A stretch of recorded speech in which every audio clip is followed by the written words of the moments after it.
Your Majesty, Your Excellencies, Ministers, ladies and gentlemen, I'd firstly like to thank Monsignor Marcelo Sanchez-Sorondo for the invitation and privilege of being here with you today, and his efforts across the world and his travels to address the issues of vulnerability, particularly those associated to modern slavery.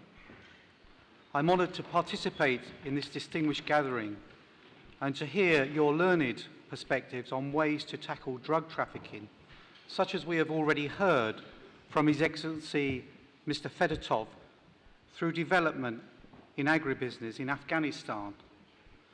And I'm keen to learn how we can adapt these issues and this experience to address the world of modern slavery, which is now aptly termed by many, including and in particular Pope Francis, as modern slavery. So importantly, I want to identify any opportunities for collaboration so that together we can work to stamp out these two great evils, drug trafficking and human trafficking and modern slavery, that are plague on our modern world. The relationship between drug trafficking and human trafficking is multifaceted. Not only are the routes and mechanisms used to traffic drugs often the very same as those used by human traffickers, but drugs are also very often used in the exploitation of a trafficked victim. Drugs can play a role in the recruitment, retention, and exploitation of the human victims themselves. And human trafficking can play a role in the production and transportation of drugs, even as a war tactic between drug cartels.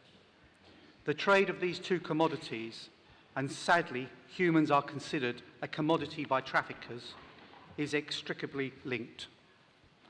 Accessibility to drugs and their global abuse has become increasingly widespread as trafficking routes have become cheaper and more accessible.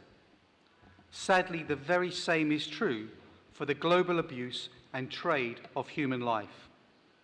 Myself, as a former senior police officer, I have encountered both cruel crimes in my career and seen how they intersect and the devastating impact they have on our society.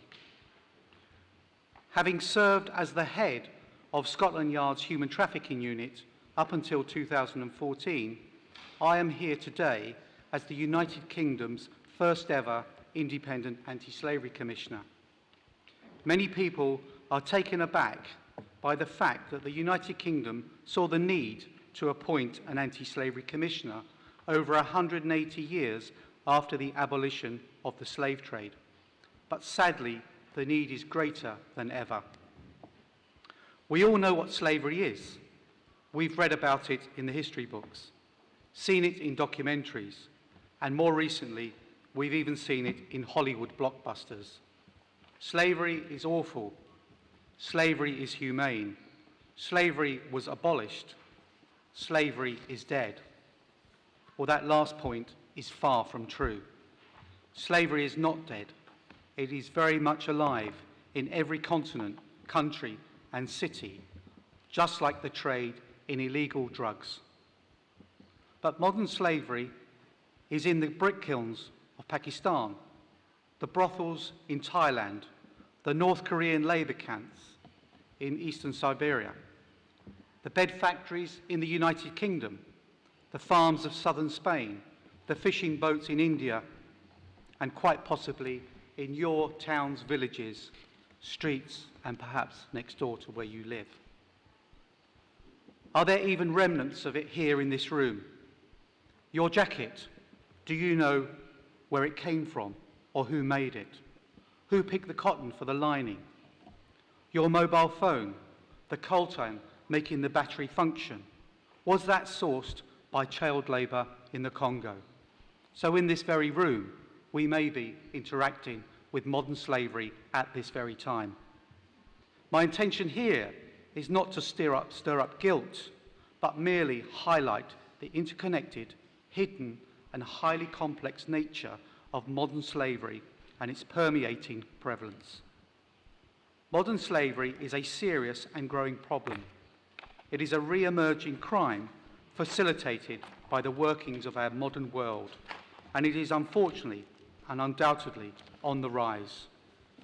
Just as the transatlantic slave boomed in the era of exploration with the creation of new international trade routes and improved ease of travel, modern slavery is proliferating in the globalized world, as is the sale of drugs. As the world evolves towards a global community, the transfer and movement of people, both voluntary and coerced, is in turn becoming more prevalent. The Global Slavery Index estimates there to be 45.8 million slaves in the world today. This is equivalent to 80% of Italy's entire population being enslaved.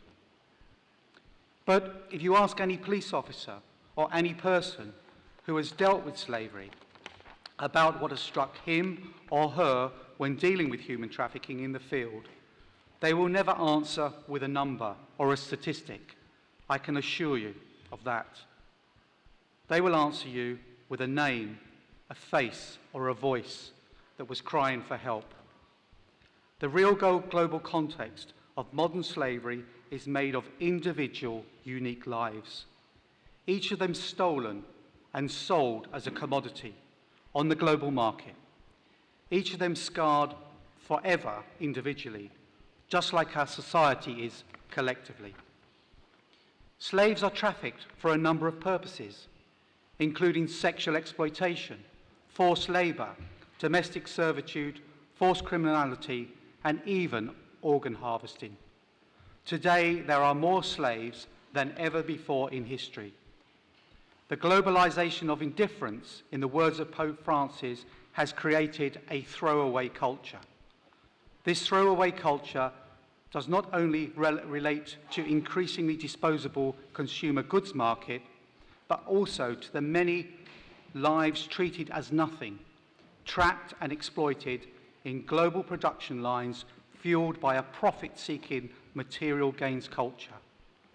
Traffickers are profit-driven, agile, and opportunistic, just like drug dealers are. They are taking advantage of the fact that income inequality is on the rise, and those unable to provide for their families are seeking to migrate. Traffickers take advantage of their hopes and dreams of a better life, a promise that they will get something more if they move or they act for them, similar to which Mr. Fedotov spoke about in Afghanistan. Victims of human trafficking endure experiences that are horrifying in their inhumanity, including violence, rape, and extreme abuse. But human trafficking, or modern slavery, also has many wider negative implications for human development, similar in many ways to those experienced in the drugs world. It results in a huge loss of remittances to developing countries because remittance flows are taken from victims who are forced to pay off debts, which become profits for criminals. And there is the impact on the families and communities left behind. Victims cannot care for their children or the elderly. Many victims are young, so modern slavery robs communities of the members that have the greatest potential to contribute economically to local development. Modern slavery is an economic problem, as many victims are seeking to escape poverty and are lured into trafficking and slavery by the false promise of economic gain. It is a health problem, as trafficked women and children are most at risk of HIV infection. It is a gender problem, as unequal power relations reinforce women's secondary status in society. It is a legal and criminal problem, as victims are stripped of their human rights and traffickers are too often acting with impunity. And I know the effects of drug abuse are equally far-reaching. The use of illicit substances continually undermines public health, inflicting damage not only on individuals, but also families and the communities in which they live. Drug addiction can force people into poverty, into petty and serious crime, and into situations of exploitation, including modern slavery. And of course, there is terror, death, and destruction caused by drug cartels, not to mention the impact that the power and the wealth these cartels acquire with their profits has on the erosion of the rule of law.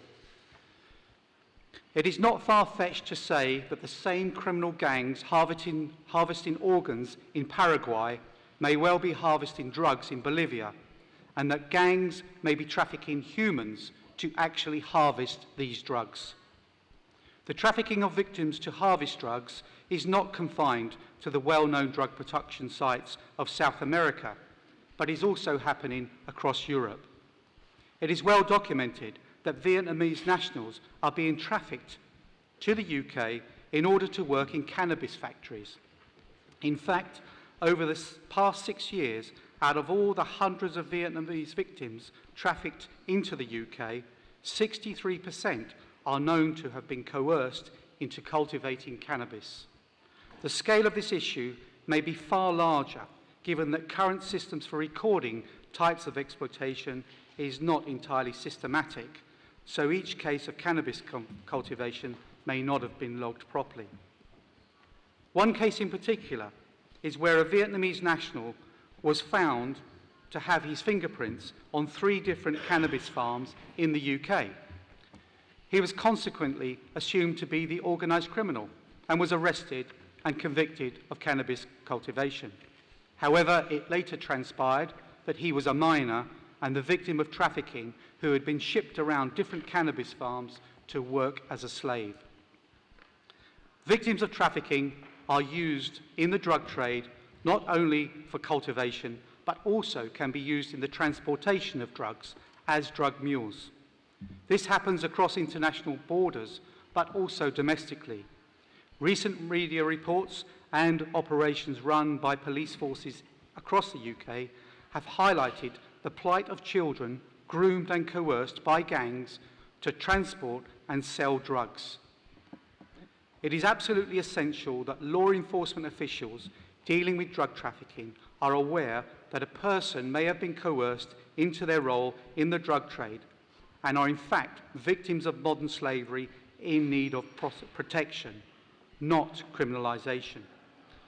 The United Kingdom's Modern Slavery Act recognises that victims are often forced to commit criminality during their exploitation and has provided a statutory defence for victims of modern slavery who commit crimes under duress.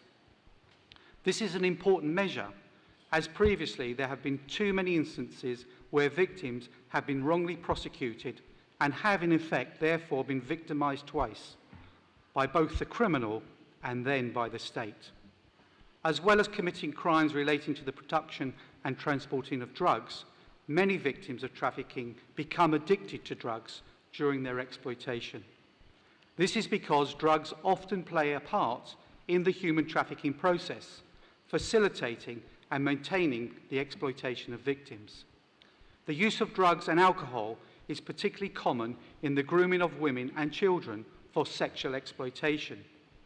Victims may be given drugs to make them comply with sexual exploitation without resistance, and can often consequently become drug dependent during their exploitation. This then gives the trafficker, often the provider of drugs, even greater control over the victim. Consequently, treatment of drugs addiction can be integral to the trafficking survivor's recovery and is vital that those working in safe houses under EU, UN and Council of Europe conventions are able to provide the necessary treatment or refer victims for further help. Also, substance misuse can be a pre-existing risk factor for exploitation, with vulnerability arising from either personal or parental substance misuse.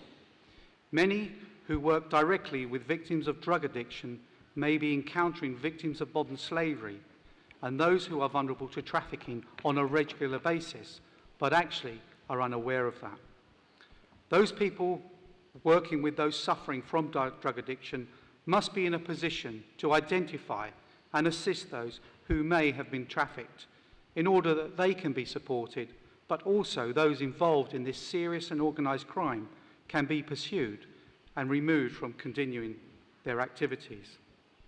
And those caring for survivors must actually provide the survivors with the mechanisms to cope with the drug addiction and obviously to recover. And all this suffering and addiction is afflicted and driven by one key factor alone: profit and human greed. Similarly, those who are involved in drugs trafficking have exactly the same drivers. Human trafficking enables criminals to reap enormous global revenue streams with relatively low risk. It is a low-risk, high-profit crime. Despite the commodity being an actual human life, the risks associated with it are lower than those with drug trafficking. Sadly, modern slavery is a very good investment if you are criminally minded. Imagine you have some savings and you go to a financial advisor and the advisor says to you, "I have a foolproof, high-returns investment strategy for you. What do you think about investing your savings into a commodity that the financially astute are trading in? It requires very low capital investment, the risk or losses are almost non-existent, yet profit is high. What's more, interest can be earned within a matter of days and there are no liquidity issues." In this case, what is the commodity? The commodity is a human life. A commodity, unlike others, traded illicitly, that can be reused and resold with little to no depreciation in financial value or earning potential until that commodity is physically or emotionally destroyed, or even that commodity's life extinguished. In the Netherlands, it was found that on average, a single sex slave earns a pimp around $250,000 a year.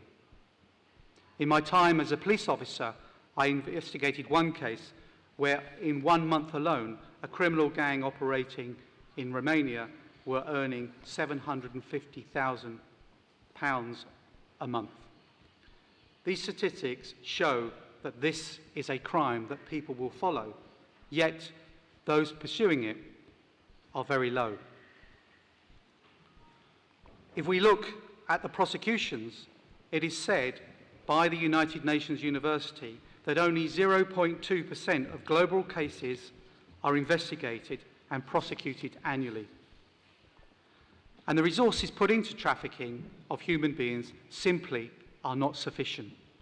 Despite the fact that modern slavery crime is estimated to generate over $150 billion per year in illegal profits, OECD countries just spent 0.08% of this amount on anti-slavery development assistance. The United States alone spends $36 billion in 2015 on combating drugs. Yet the global sum spent on anti-trafficking is nowhere near like that, and the commodity is a life. If we compare the resources committed to modern slavery in the UK alone, I would estimate there are between 10 and 12,000 law enforcement officers focused on counter-terrorism. Thousands more will be focused on counter-narcotics. Today, I would be surprised if there was more than 100 or so looking at modern slavery. But thankfully, the UK is now making significant steps to take these people on and to make the UK a hostile place for traffickers. Indeed, our Prime Minister, Theresa May, recently announced that this is the most worrying human rights issue of our time. So the government has passed the Modern Slavery Act, which introduced my role as Anti-Slavery Commissioner. And in that role, I have been focusing on 5 areas, which is victim identification, law enforcement, partnership, private sector engagement, and, crucially, international collaboration. I am independent, but I report to Parliament, and I sit on groups such as the Prime Minister's Task Force. But it is important that we work together. And in this position, I've been working very much with the Pontifical Academy of Social Science and the Catholic Church as a whole, who have provided a really essential element in driving this issue domestically and internationally. One initiative I've worked with the Catholic Church is the Santa Marta Group, which brings together law enforcement and faith-based groups to tackle modern slavery together. This partnership has led to enormous anti-slavery activity. For centuries, the Catholic Church has been providing pastoral care to survivors of abuse and modern slavery. And indeed, the Church has been working with those plagued from suffering, from drug addiction and associated violence. Yet how often do faith groups working to care for the rehabilitation of those affected by drugs and modern slavery work strategically and internationally with law enforcement and other state partners? Too often, these integral parties, the Church and law enforcement, which are both working to protect the vulnerable, are operating in totally different spheres. One would not naturally expect to see bishops and police chiefs from around the world sitting in the same room alongside, as was then our Home Secretary, Theresa May, and Pope Francis. Yet the Santa Marta Group, and with the support of Bishop Marcelo Sorondo in particular, has made this happen. It has united law enforcement and the Church to combat human trafficking. It has built unexpected but incredibly worthwhile relationships that are working to change the lives of millions of victims of modern slavery. This collaborative working relationship between the Church and civil society and police chiefs has led to first-class operations, such as a victim centre in London. It has resulted in more operationals and specific targeting processes in Argentina, Mozambique, Nigeria, Poland, Lithuania, just to mention some of the 40 countries that now participate in it. So it is that global reach that has actually created huge strides to address this issue, making sure those who are most vulnerable are supported, but those who commit these crimes are pursued and disrupted. Upon my appointment as Commissioner, the drafting process of the Sustainable Development Goals was entering its final stages, and I was concerned that the issue of modern slavery was not mentioned. But working very much with, again, Bishop Marcelo Sanchez Sorondo, the Pontifical Academy, and the Holy See, we managed to get an amendment to 8.7, which now specifically mentions the eradication of modern slavery. This is the essential type of cooperation we need in order to address this. But what has that meant? What has having 8.7 resulted in? Well, crucially, it now means that my Department of International Development is now funding projects. And recently, the Prime Minister announced that 33.5 million is available for projects to work with countries where victims are trafficked from. But that is the first step. I am working with countries like Nigeria, looking at opportunities where we can actually create development, where we can actually give job opportunities, working with groups such as the Catholic Church, just like we heard from His Excellency Mr. Fedotov in Afghanistan. So there is a learning. How do we take away the drivers of the criminals, but actually give communities the power so they can control their societies, control their futures, and let them have jobs and respect where they are. We should learn from each other today, and that's what I'm here to do, because there are lives out there at risk, and they are demanding that we do something. Recently, I traveled to Nigeria, and I went to an area near Arumi in Edo State. And Edo State is the area where over 90% of the women and girls trafficked to Europe originate from. This year alone, by July, the IOM reported that over 6,000 women and girls from Nigeria had ended up in Italy alone, coming across the Mediterranean. So over 90% of those come potentially from Edo State.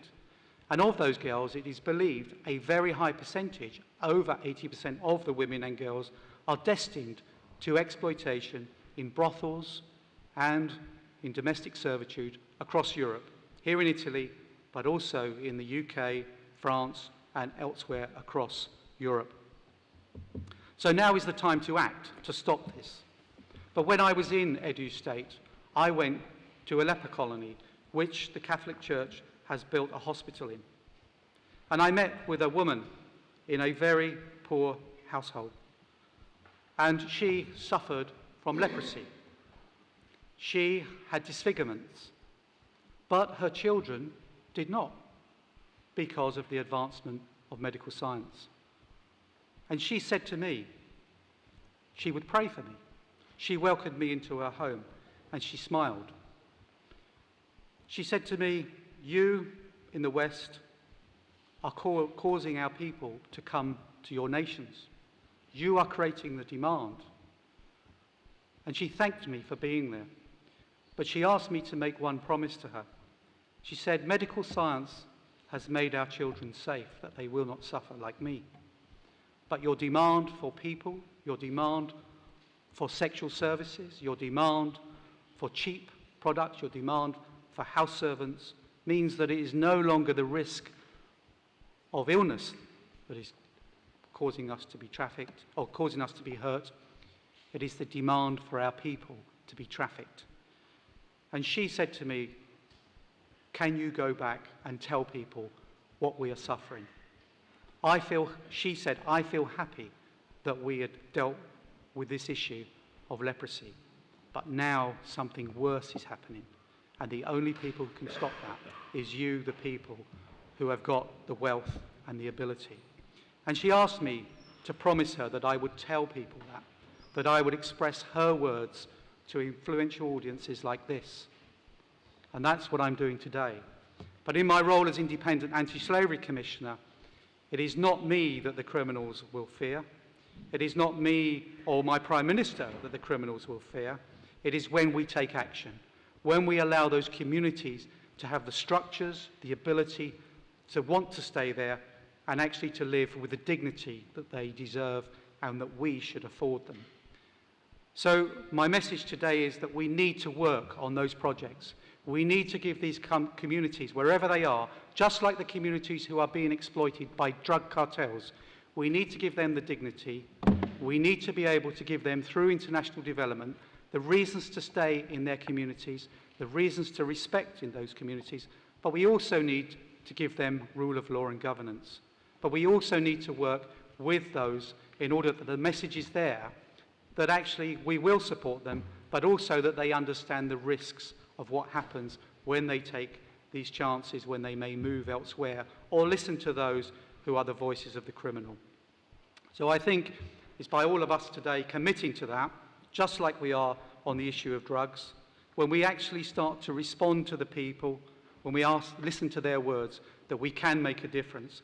And the Pope, through the Sustainable Development Goals, has committed that over the next 15 years, our ambition is to eradicate this evil from our societies across the globe, which is something that I intend to push for, but I hope all of you in this room will help me to try and achieve that. Thank you very much.